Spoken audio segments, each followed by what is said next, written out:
Hello everyone, कैसे हो आप सब लोग। Welcome to crack SSC exams. Friends, आज की वीडियो में हम ग्रामर का टॉपिक स्टार्ट करने जा रहे हैं, सब्जेक्ट वर्ब एग्रीमेंट। ये ग्रामर का सबसे बेसिक टॉपिक है, सब्जेक्ट वर्ब एग्रीमेंट। आज से हम इसको स्टार्ट करेंगे। तो ठीक है दोस्तों, आज हम वीडियो स्टार्ट करते हैं। देखो, सब्जेक्ट होता है, subject is the part of a sentence for which of verb is used. जिसके लिए वर्ब यूज होती है उसको बोलते हैं हम सब्जेक्ट। जैसे ही इज ए बॉय, यहाँ पे जो ही है ये है सब्जेक्ट, और जो इज है ये है वर्ब। जो ए यूज हुआ है ये है आर्टिकल, और जो बॉय है वो इसका ऑब्जेक्ट है। मतलब कि जिस चीज़ के लिए वर्ब यूज होती है उसको हम बोलते हैं सब्जेक्ट बोलते हैं। जैसे सी इज ए गर्ल, यहाँ पे सी है सब्जेक्ट। वो देख तो सब्जेक्ट होता है, जो होता है वो होता है डूअर, जिसको हम बोलते हैं हिंदी में कर्ता बोलते हैं। ऑब्जेक्ट को बोलते हैं हम कर्म। तो सब्जेक्ट को बोलते हैं हम डूअर। जैसे एग्जांपल है, दे प्ले क्रिकेट। यहाँ पे जो दे है वो है कर्ता है, डूअर है, इसमें सब्जेक्ट है ये। और अब जैसे ऑब्जेक्ट है cricket is played by them. यहाँ पे जो दैम हुआ है ये है ऑब्जेक्ट की फॉर्म में हुआ है, ये कर्म की फॉर्म में हुआ है यहाँ पे, तो ये है ऑब्जेक्ट। ठीक है दोस्तों, अब करेंगे हम प्लेसमेंट। सब्जेक्ट का प्लेसमेंट, सब्जेक्ट कहाँ कहाँ पे यूज किया जा सकता है। A subject can be used anywhere in the sentence. Subject को हम सेंटेंस में कहीं पे भी यूज कर सकते हैं। जैसे इसको बिगिनिंग में भी यूज कर सकते हैं। जैसे वी आर द बेस्ट, इसमें वी है सब्जेक्ट। इसको एंड में भी यूज कर सकते हैं, एंड में। जैसे हु आई एम, यहाँ पे एम हुआ है, ये है सब्जेक्ट। इसको मिडिल में भी हम यूज कर सकते हैं, जैसे there are boys and girl. जो बॉयज एंड गर्ल है ये है सब्जेक्ट इन द क्लास। तो यहाँ पे हम सब्जेक्ट को बिगिनिंग में भी, एंड में भी और मिडिल में भी यूज कर सकते हैं। अब बात करते हैं वर्ब की। वर्ब होता है सिंगुलर और प्लूरल। सिंगुलर होता है और प्लूरल होता है। अगर मेन वर्ब में एस या ई एस लगा हो तो वो है सिंगुलर वर्ब। अगर मेन वर्ब में एस या ई एस नहीं लगा रहता तो होती है प्लूरल वर्ब। ठीक है दोस्तों, अब हम करेंगे इसके point of error based on subject verb agreement. अब इसके हम रूल जानेंगे सब्जेक्ट वर्ब एग्रीमेंट के। जब सब्जेक्ट और वर्ब दोनों एग्री करते हैं तो होता है सब्जेक्ट वर्ब एग्रीमेंट। हमने सब्जेक्ट और वर्ब की बेसिक डेफिनेशन जान ली है, अब इसके रूल डिस्कस करेंगे। अब है रूल नंबर 1, नन। नन होता है बेसिकली नन। अब नन के साथ आता है हमेशा सिंगुलर वर्ब। आती है।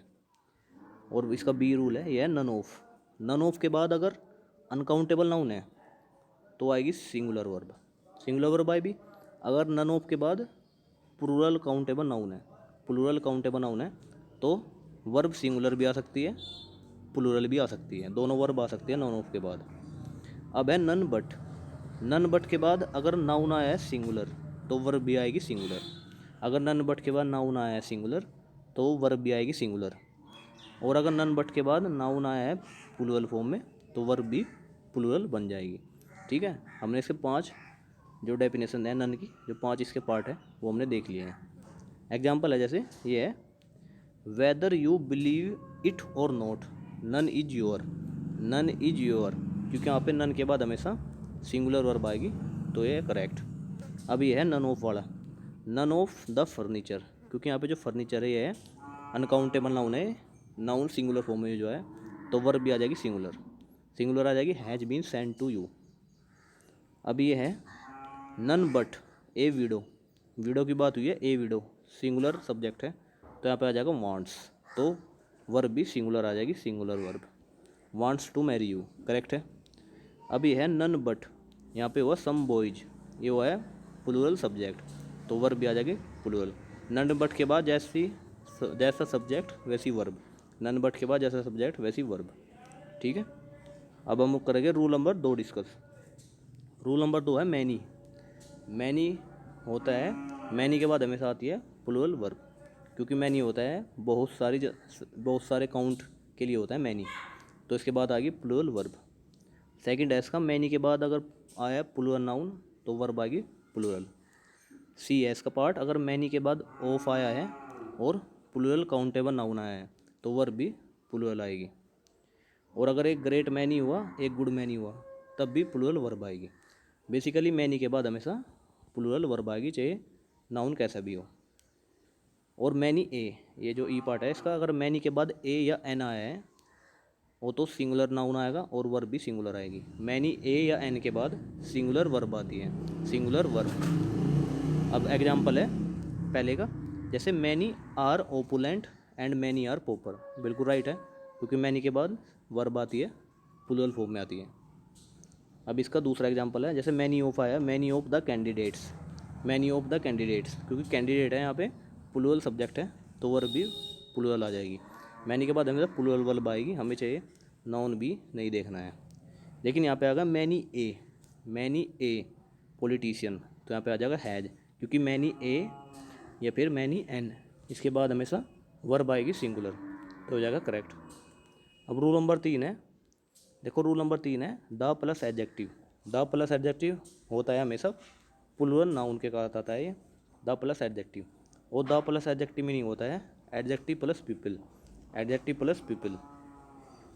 इसको हम यूज कर सकते हैं the plus adjective plus plural noun plus plural verb plus plural verb. और सेकंड है इसका द या फिर ए हो या फिर एन हो, ये आर्टिकल हो या फिर एडजेक्टिव आए हो, नाउन प्लस वर्ब। ऐसे इसका एग्जांपल है the rich, the plus adjective आ गया तो यहाँ पे आ जाएगा plural verb, the rich are getting richer and richer, the rich are getting richer and richer. Second example है इसका, ये है द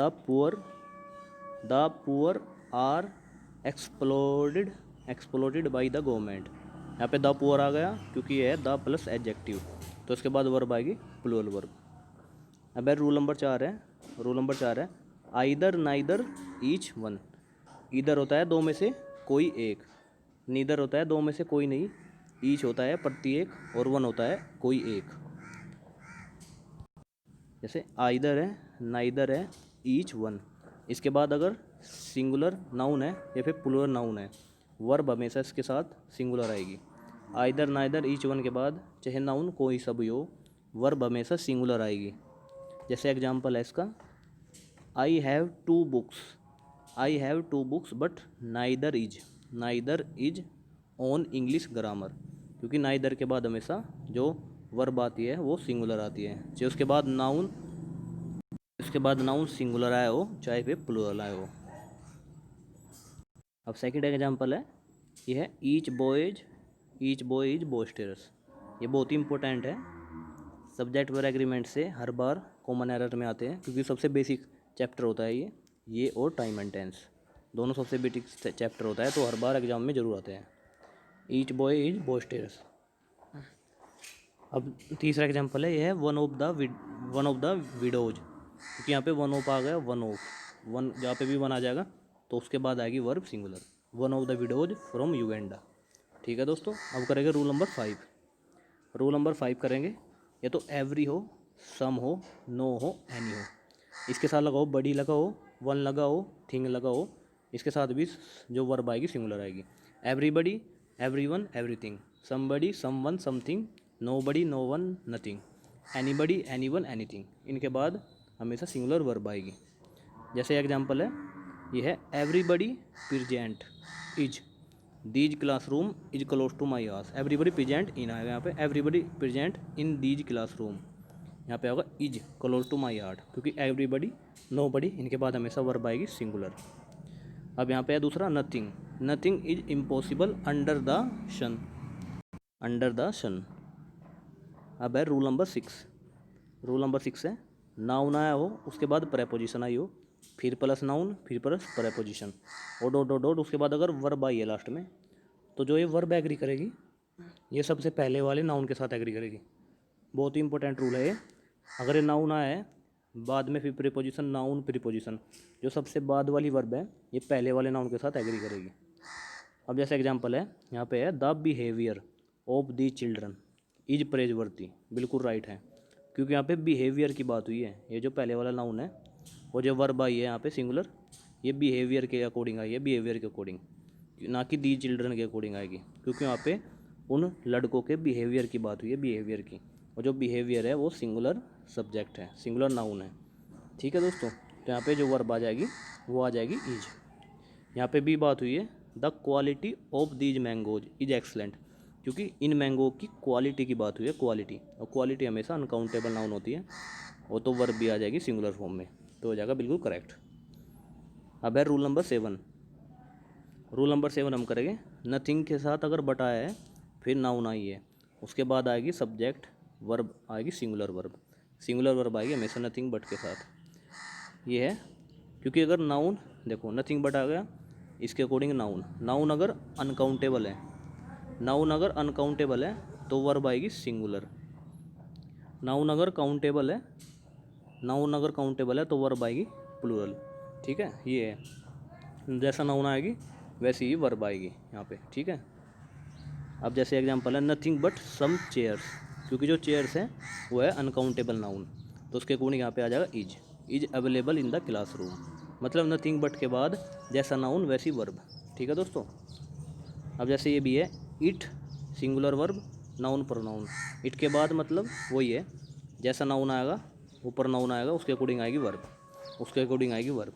जैसे है इट सिम्स दैट, यू के अकॉर्डिंग आएगी are, you are famished, you are famished. यहाँ पे जो सब्जेक्ट, यहाँ पे जो वर्ब आई है आर, वो इट के अकॉर्डिंग नहीं आई है, वो आई है यू के अकॉर्डिंग।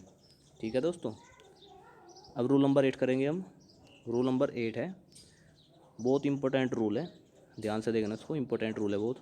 रूल नंबर 8 है, अगर सब्जेक्ट हो पहला, उसके बाद आया हो as well as, in addition to, like आया हो, टुगेदर विद आया हो, अलोंग विद आया हो, बिसाइड्स आया हो, एंड आया हो, नो लेस देन आया हो, लेड बाई आया हो, गवर्नड बाई आया हो, गवर्नड बाई आया हो, या फिर आया हो सब्जेक्ट सेकंड, मतलब सब्जेक्ट 1 के बाद इनमें से कोई सा एक आया हो, फिर सब्जेक्ट सेकंड, और फिर वर्ब।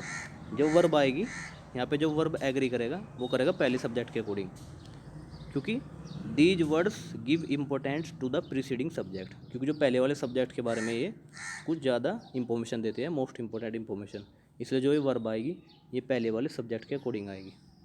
जैसे इसका एग्जांपल है, ये है you as well as your father, have आया है हैव बीन, जो ये हैव बीन आया है ये यू के अकॉर्डिंग आया है, पहले वाले सब्जेक्ट के अकॉर्डिंग वर्ब आई है, ना कि योर फादर के अकॉर्डिंग, क्योंकि यहाँ पे लगा एज वेल एज, जहाँ पे भी ये वर्ड लग जाएंगे as well as, in addition to, together with, besides, no less than, governed by, इनके साथ जो वर्ब आएगी वो पहले वाले सब्जेक्ट के अकॉर्डिंग आएगी।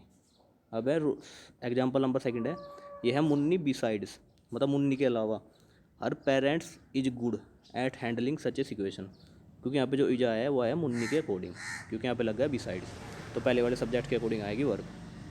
अब है रूल नंबर 9 है, रूल नंबर 9 है, जैसे ईच हुआ एवरी हुआ, इसके साथ सिंगुलर नाउन है, फिर सिंगुलर नाउन हो सिंगुलर नाउन, ईच और एवरी के बाद हमेशा वर्ब आएगी सिंगुलर, ये हमें ध्यान रखना है, ईच एंड एवरी के बाद हमेशा सिंगुलर वर्ब आएगी। जैसे एग्जांपल है, यह है ईच बॉय या फिर girl and women is toiling and moiling, क्योंकि जहाँ पे बीच लग जाएगा वहाँ पे सिंगुलर वर्ब आएगी। Each and every student is adept at learning English, at learning English at this country, each and every के अकॉर्डिंग आ जाएगा इज।